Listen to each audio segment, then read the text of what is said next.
हमारे सायरन है वो दो तरीके के बजते हैं। एक तो हमारा रेड अलर्ट जिसको कहते हैं।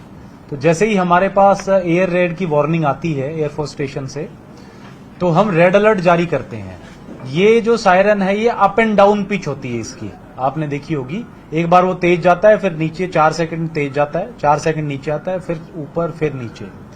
इसको हम प्ले करते हैं लगभग 5 मिनट तक, ताकि लोगों को सूचना हो जाए कि एयर रेड का अलर्ट है और वो अपने अपने घरों में चले जाएं, जो जो उनको डायरेक्शंस दी गई हैं वो फॉलो करें।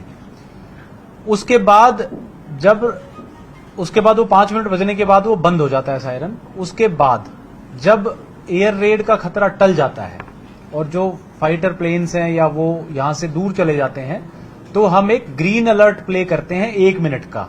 वो कांस्टेंट पिच पे प्ले होता है, उसमें अप और डाउन नहीं होता। वो ये मैसेज है कि अब खतरा टल गया है और अब लोग जो है अपने जरूरी काम के लिए अगर घर से बाहर निकलना है या जरूरी लाइट स्विच ऑन करनी है, नॉर्मल एक्टिविटी कर सकते हैं। तो एक तो बहुत इंपॉर्टेंट चीज ये है कि जो सायरन के यूज के बारे में हम लोगों को बताएं और जागरूक करें। अब अगला सवाल ये आता है कि जो अगर सायरन आज जैसे आपने देखा दिन में भी बजे थे, क्योंकि दिन में भी हमारे पास अलर्ट आया था, तो अगर दिन में इस तरह के अलर्ट आए तो लोगों को क्या करना है, और रात को अगर अलर्ट आता है तो क्या करना है।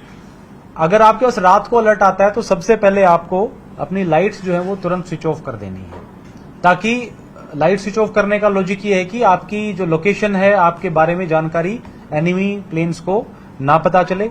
अगर आपके घर में विंडोज हैं, विंडोज को जरूर कर्टन से क्लोज कर लें, ताकि अंदर में अगर कोई मोबाइल भी स्विच ऑन है या कोई और इंडिकेटर भी है तो वो उसकी लाइट बाहर तक ना जाए। सबसे इंपॉर्टेंट चीज ये कि जनरेटर या इन्वर्टर है उसकी, कई बार हम जैसे कल रात को हमने ग्रिड से ब्लैकआउट किया था, ग्रिड के थ्रू पावर सबकी कंपलसरी तौर पे कट कर दी थी।